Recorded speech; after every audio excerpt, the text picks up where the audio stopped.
প্ৰত্যাহ্বানক সুযোগলৈ ৰূপান্তৰিত কৰা।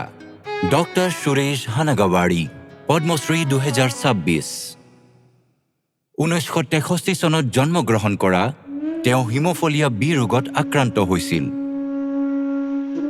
এইটো এটা জিনীয় বিকাৰ য'ত তেজৰ গোট ভালদৰে জমা নহয়।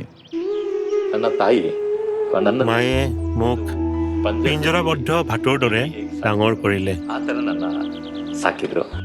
যদি হিমোফিলিয়াৰ চিকিৎসা নহয় বা সঠিকভাৱে চিকিৎসা কৰা নহয়, তেন্তে বাৰে বাৰে গাঁঠিৰ ক্ষতি হ'লে, বিশেষকৈ শিশুৰ ক্ষেত্ৰত স্থায়ীভাৱে অক্ষমতা আহিব পাৰে।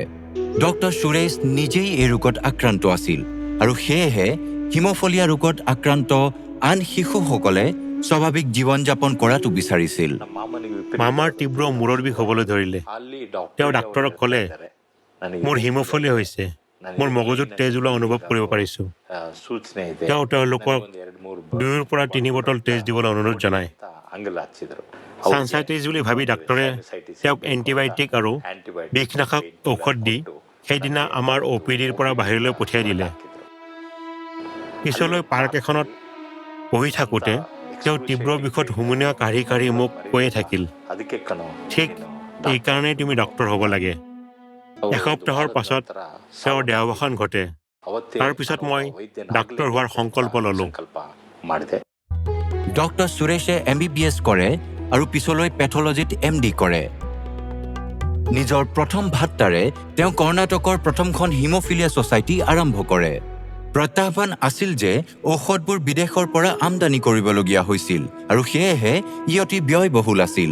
তেওঁ ধন সংগ্ৰহ কৰিবলৈ আৰম্ভ কৰিলে যাতে কোনো ৰোগীয়ে চিকিৎসা অবিহনে কষ্ট নাপায়। তেওঁ সমাজৰ সকলো শ্ৰেণীক একত্ৰিত কৰি কাৰ্যত অৱদান আগবঢ়াবলৈ উৎসাহিত কৰিছিল।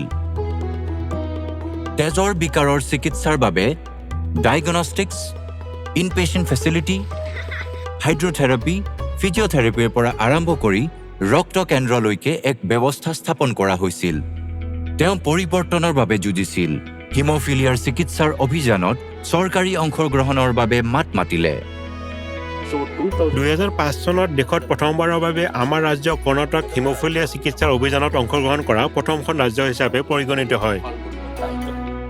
কৰুণা আৰু সাহসেৰে ভৰা জীৱনৰ কথা ক'লে ডক্টৰ হানাগাৱাৰী এগৰাকী আদৰ্শ হ'ব। আমাৰ তেজত কেৱল ক্লটিং প্ৰটিনৰ অভাৱ হয়, উৎসাহ বা বুদ্ধিমত্তা নহয়। সঠিক চিকিৎসাৰে হিমোফিলিয়াত আক্ৰান্ত আমাৰ শিশুসকলে এই অক্ষমতা আৰু দুখ কষ্টৰ পৰা মুক্ত হ'ব পাৰে। ডক্টৰ সুৰেশ হানাগাৱাৰী, পদ্মশ্ৰী 2026। কোটি কোটি প্ৰণাম।